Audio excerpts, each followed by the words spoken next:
Magandang hapon sa ating lahat at narito po ang latest update hinggil nga dito sa binabantayan nating bagyo na si Tropical Storm Ramil.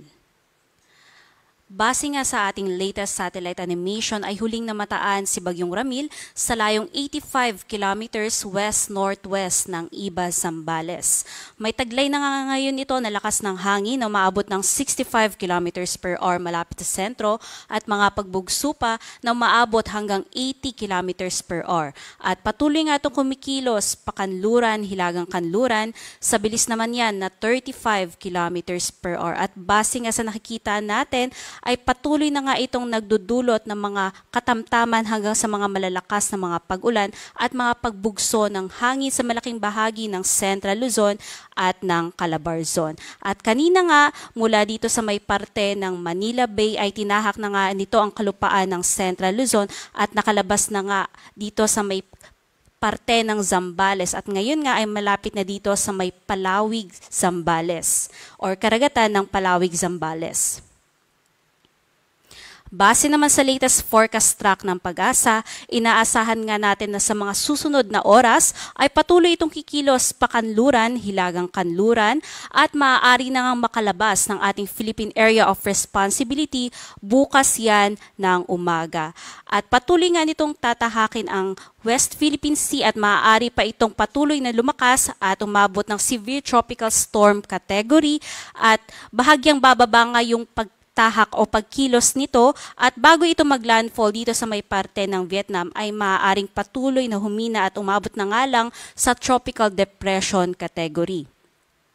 Yung mga malalakas nga na hangin na sakop nito ay umaabot na nga ngayon ng 450 km radius. Ibig sabihin yan, malaki pa rin yung areas sa Luzon na makararanas ng mga malalakas na hangin kahit na nga nakalabas na siya sa ating kalupaan.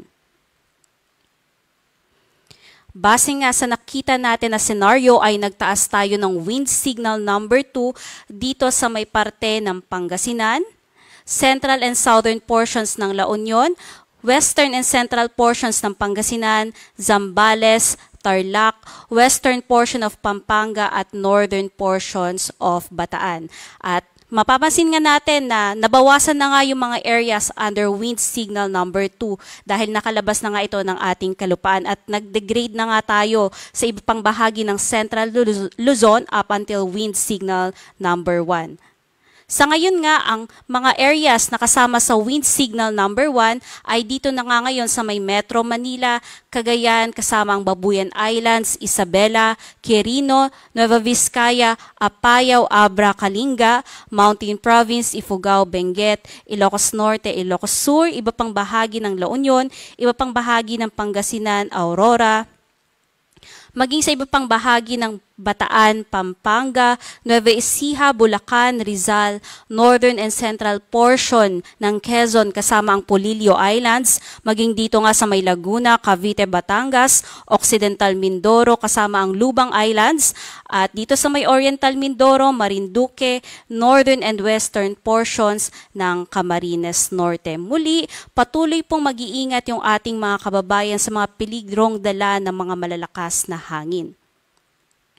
At bukod nga po sa mga areas na na-mention natin under wind signal, dahil nga nakita nga natin kanina na patuloy na malaki pa rin yung sakop na malalakas nga na hangin nitong bagyo, ay maaari pa rin makaranas ng mga malalakas na pagbugso ng hangin dito sa may Kaluya Islands, Bicol Region at Eastern Samar ngayong araw yan. At bukas, papalabas na nga ito ng ating Philippine Area of Responsibility by this time. Although, papalabas na to, ay nandyan pa rin yung mga malalakas na bugso ng hangin at maaari pa rin maapektuhan ang Central Luzon, Metro Manila, Calabarzon, Marinduque, Camarines Norte, Camarines Sur, maging ang Catanduanes. Kaya muli, patuloy pong mag-iingat yung ating mga kababayan, hindi lang ngayon, patuloy pa rin po yan hanggang bukas dahil meron pa po tayong ine-expect na mga pahabol na mga malalakas na hangin.